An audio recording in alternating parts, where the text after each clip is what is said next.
एक आदमी फ्रिज खोलता है। वह बर्फ का टुकड़ा निकालकर वाइन में डालता है। जैसे ही पीने लगता है उसे स्वाद अजीब लगता है। वह बर्फ निकालता है। बर्फ के अंदर एक मैमथ दिखाई देता है जिसके शरीर में भाले गुस्से होते हैं। दोनों, लड़का और लड़की, हैरान रह जाते हैं। इतने में लड़की आती है, फ्रिज टटोलती है और सारा सामान बाहर निकाल देती है।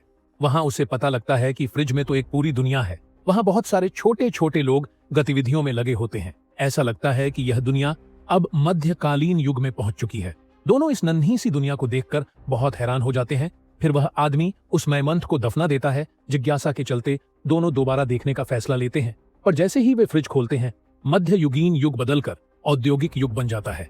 ऊंची ऊंची इमारतें जमीन से उठने लगती हैं। सिर्फ 1 मिनट में फ्रिज के अंदर की दुनिया तुरंत आधुनिक युग में बदल जाती है। दोनों आंखों के सामने ये सब देखकर हैरान रह जाते हैं।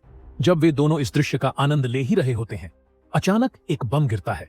वह आदमी दूर उछलकर गिरता है। उसका चेहरा आग की तेज लपटों से झुलस जाता है, इसलिए वह फ्रिज का दरवाजा बंद कर देती है। लड़का अपनी जिज्ञासा को दबा नहीं पाता और फिर से फ्रिज खोल देता है। युद्ध समाप्त हो चुका होता है। फ्रिज की दुनिया अब तकनीकी युग में प्रवेश कर चुकी होती है। वहां मौजूद ऊंची तकनीकी इमारतों को देखकर लड़का भी भावुक हो जाता है। फ्रिज में से रोशनी की कई किरणें निकलकर चारों दिशाओं में उड़ जाती है। वो रोशनी सिर्फ दोनों के चारों ओर थोड़ी देर चक्कर लगाती है, फिर वापस फ्रिज में समा जाती है और गायब हो जाती है। ये सब देखकर दोनों बेहद निराश हो जाते हैं। लड़का बिजली का प्लग निकाल देता है। लड़की फ्रिज का दरवाजा बंद कर देती है। अगली सुबह जैसे ही वे उठते हैं और फिर से फ्रिज खोलते हैं, वे अंदर का दृश्य देखकर हैरान रह जाते हैं। फ्रिज के अंदर की दुनिया अब डायनासोरों के युग में पहुंच चुकी है।